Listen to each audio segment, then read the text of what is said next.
January 9th, 2026, 2:41 a.m. local time. The Persian Gulf. A modified expeditionary sea base sits 37 nautical miles southeast of Bahrain.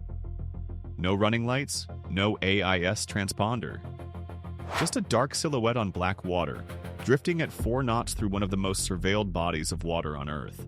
On the upper deck, behind blast shields that weren't there 6 months ago, sits something that has never existed before in operational military history.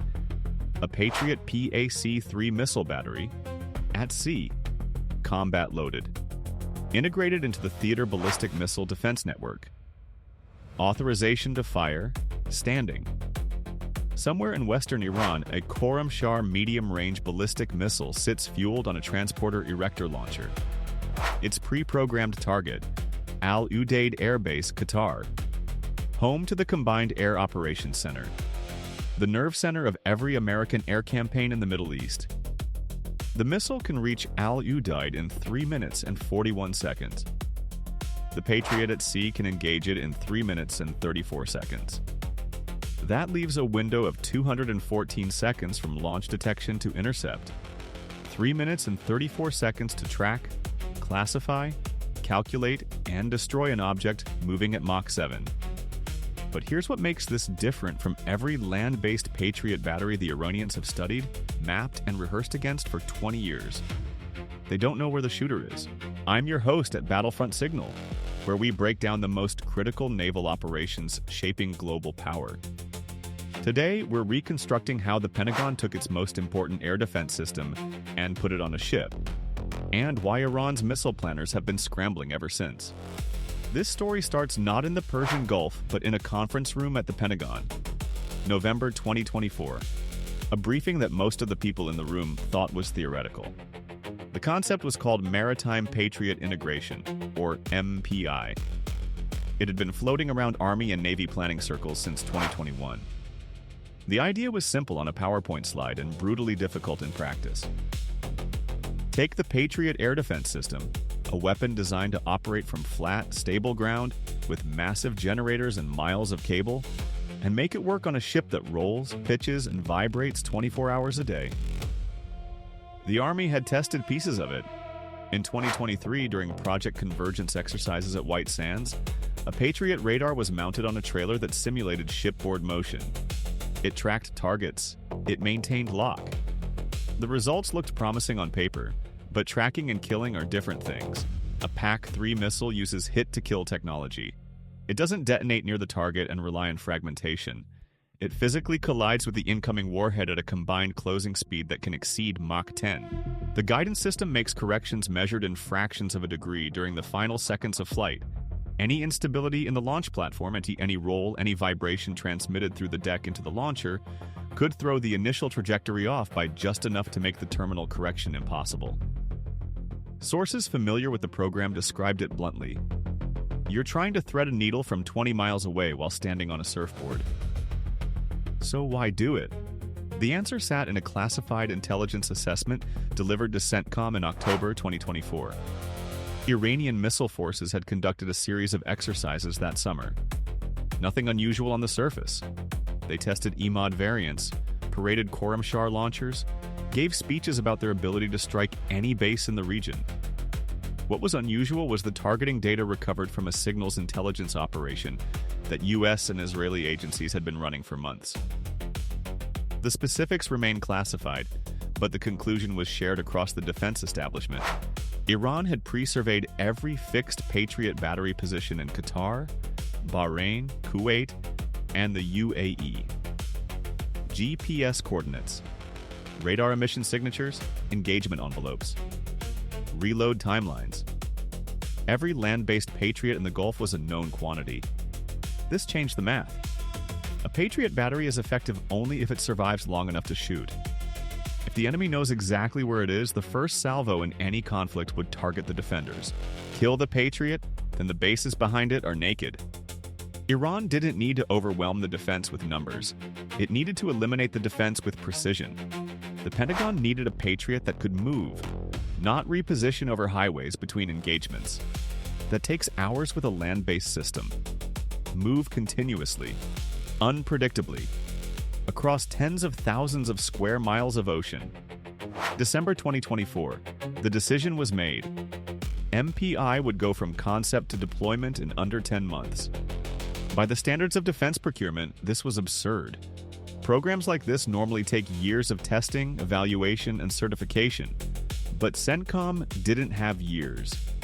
The intelligence suggested Iran's missile forces were moving toward a higher readiness posture. Whether that meant an imminent strike or simply preparation was debated endlessly in Washington. The military doesn't wait for debates to end, it prepares. The ship selected was the USS Lewis B. Puller, an expeditionary sea base. Designation ESB-3. She's not a warship in the traditional sense. She's a floating platform like a massive, flat-decked vessel originally designed to support mine countermeasures, special operations, and helicopter operations in shallow littoral waters. Displacement: 90,000 tons fully loaded. Length: 785 feet. Flight deck area large enough to park 8 helicopters simultaneously. More importantly, she was stable. The Puller's design, wide beam, low freeboard, minimal superstructure, gave her motion characteristics closer to a barge than a destroyer. In the relatively calm waters of the Persian Gulf, her roll rarely exceeded 2 degrees. That mattered enormously for the engineers trying to make a land-based radar and launcher work at sea. The modifications began in January 2025 at a facility that defense officials have declined to name publicly. Sources indicate it was a naval installation on the U.S. East Coast. The work was compartmented. Most of the Puller's crew didn't know what was happening to their ship until they returned aboard months later. The Patriot system that went aboard wasn't a standard battery. It was a reduced configuration. 1 AN/MPQ-65A radar set, 2 M903 launching stations carrying 16 PAC-3 MSE interceptors, and the engagement control station. A normal Patriot battery might have 6 to 8 launchers. This was deliberately smaller. The priority was proving the concept could work, not replicating full land-based firepower. The engineering challenges were immediate and severe. First, power. A Patriot radar draws enormous electrical power. The Puller's generators could handle it, but the electrical interference from the ship's own systems, navigation radar, communication suites, engine management, created noise in the Patriot radar's receivers. Filtering that noise without degrading the radar's sensitivity took 3 months of work by Raytheon engineers who essentially lived aboard during the modification period. Second, stabilization. The radar antenna needed to maintain its orientation relative to the Earth's surface, not relative to the ship's deck. A custom inertial stabilization platform was designed and manufactured. It used fiber optic gyroscopes feeding corrections to hydraulic actuators at 200 times per second.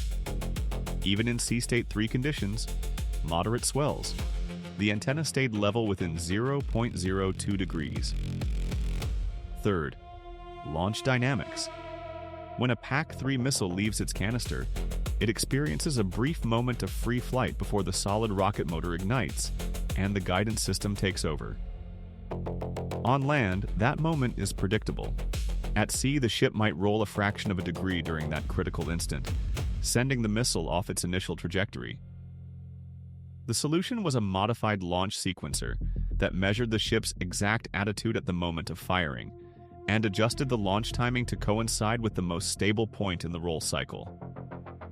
Simulations showed this reduced initial trajectory error by over 80%.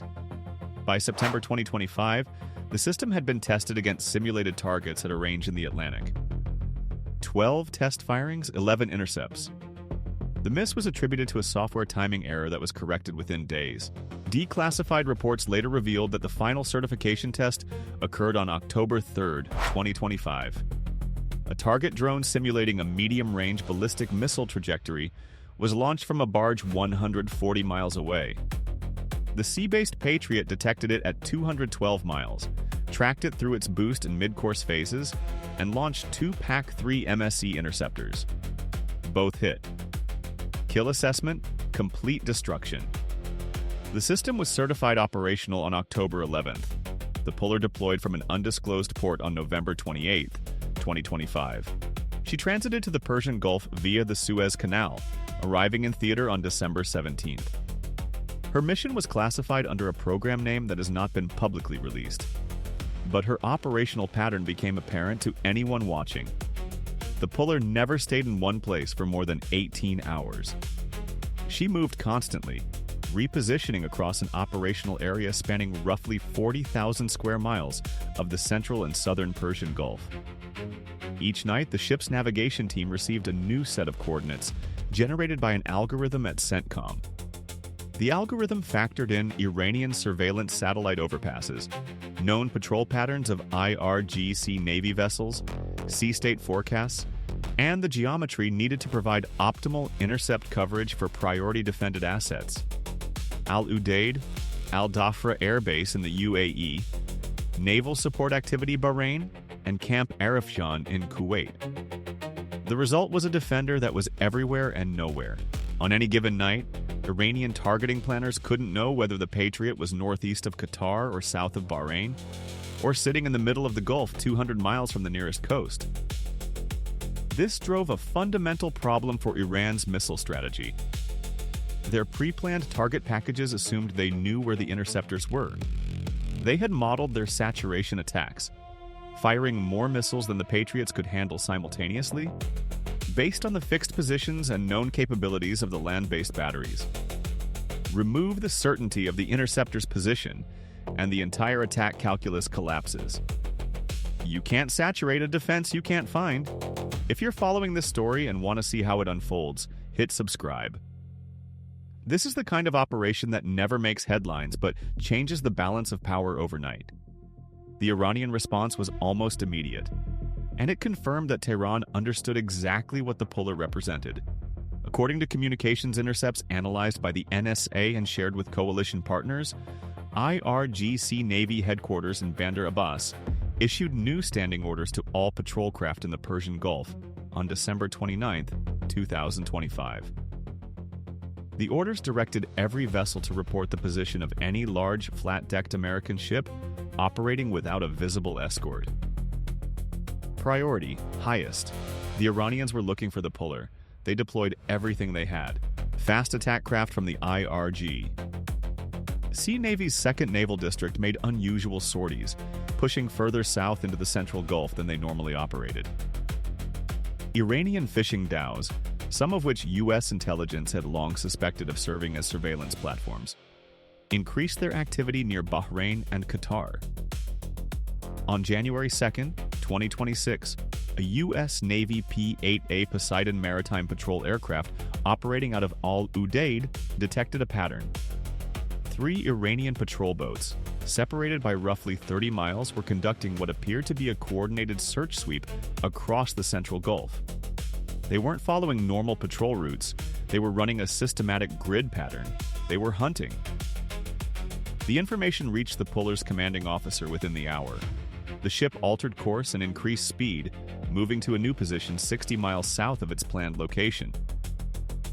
The Patriot radar was placed in standby mode, radiating no emissions that could be detected, while the ship repositioned.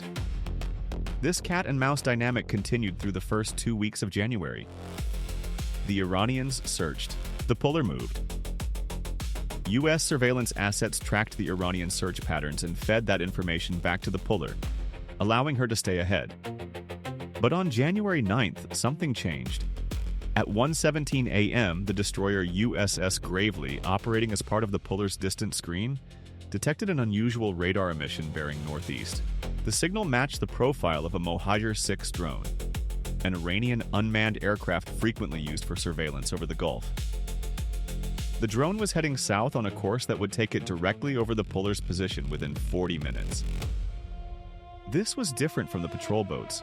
A drone at altitude could spot the puller from dozens of miles away, and if it transmitted imagery back to an Iranian ground station, the puller's position would be compromised. The puller's commanding officer faced a decision. Shooting down the drone would confirm to Iran that something worth protecting was in that area. Not shooting it down risked exposing the ship's exact position and the Patriot system on her deck. He chose a third option. At 1:34 a.m., two FA-18E Super Hornets from the carrier USS Harry S. Truman, operating 400 miles to the south in the Gulf of Oman, were vectored north at maximum speed. They had been on a routine combat air patrol. Now they had a new mission. The Super Hornets arrived in the area at 2:03 a.m. They didn't shoot the drone down.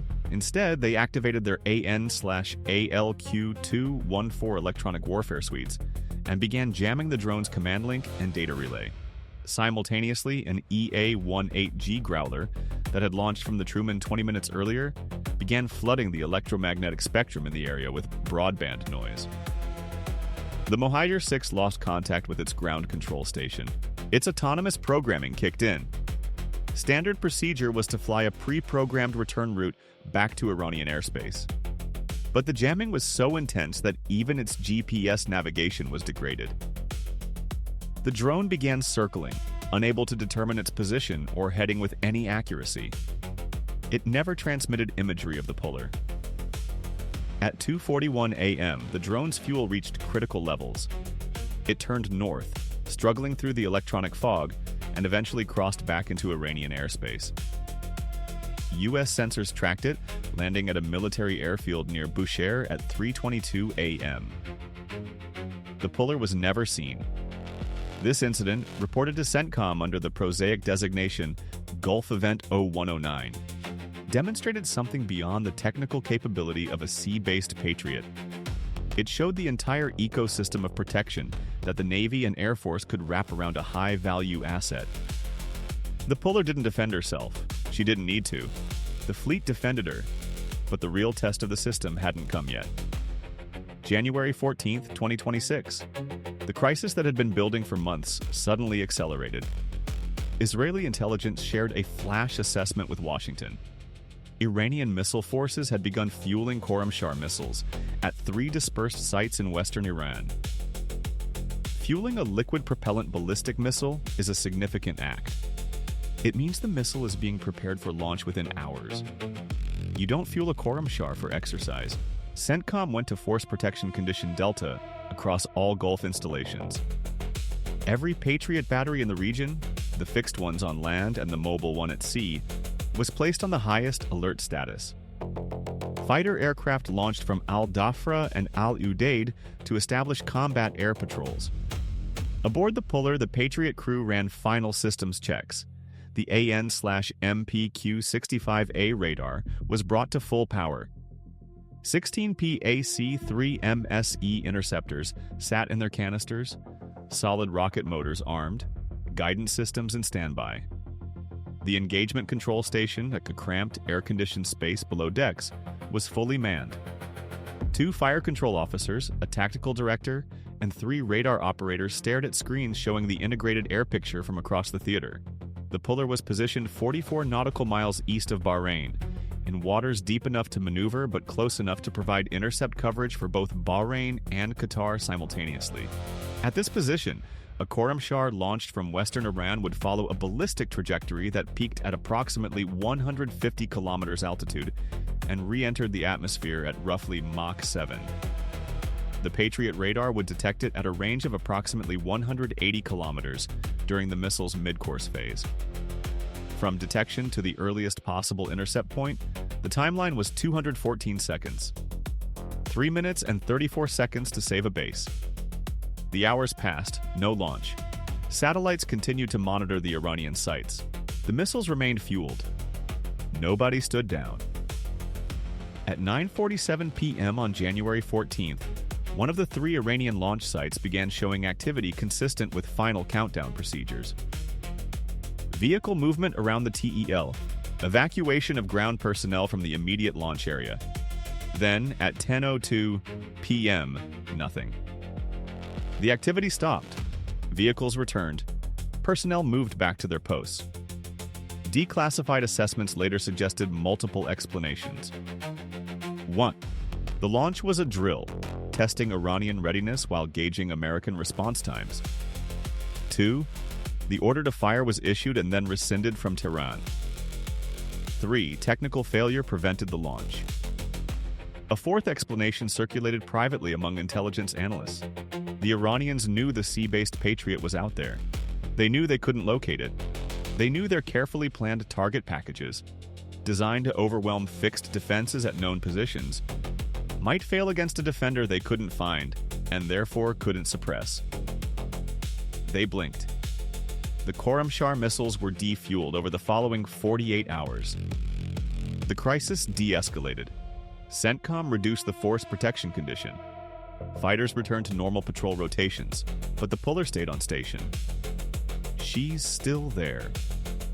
The implications of what happened, or more precisely what didn't happen, extend far beyond a single ship in the Persian Gulf. The sea-based Patriot concept fundamentally altered the defensive equation in the region.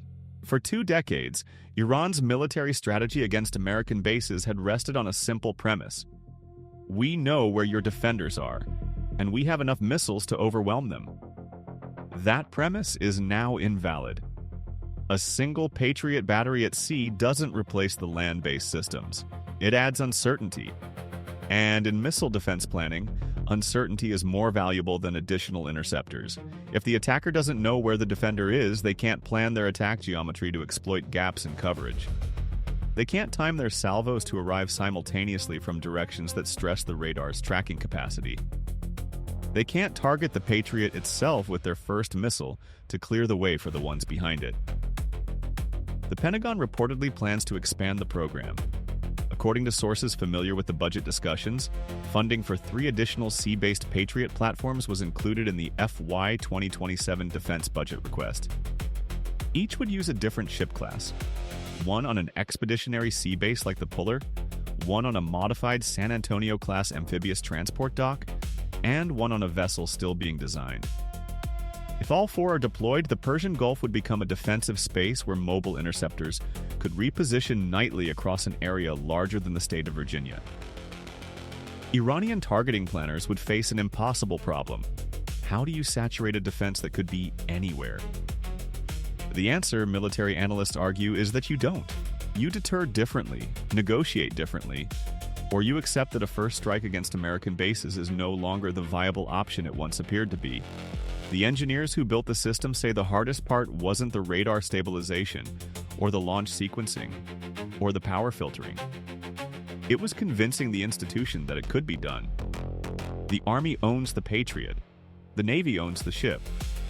Getting 2 services to collaborate on a system that didn't fit neatly into either service's doctrine required years of bureaucratic maneuvering before a single bolt was turned. One engineer described the moment the first successful sea-based intercept occurred during testing. The radar tracked the target. The launcher fired. The missile flew true. Impact, kill. He said no one cheered. Everyone just exhaled. Because they knew what it meant. The geometry of defense in the Persian Gulf had just changed permanently. A weapon system that Iran had spent 20 years learning to defeat was now operating from a position Iran couldn't predict, on a platform Iran couldn't find, protected by a fleet Iran couldn't penetrate. 214 seconds. That's the window. From the moment an Iranian missile clears its launcher, to the moment a PAC-3 interceptor meets it at Mach 10 somewhere over the Gulf. The Iranians had that long to react on January 14th. They chose not to launch. Comment 214 if you think mobile missile defense at sea is the future of Gulf security. And subscribe to Battlefront Signal, because the next deployment is already underway, and nobody's talking about it yet. The Puller moves tonight. New coordinates, new position, same mission. Somewhere in the Gulf, 16 interceptors wait in silence. Ready.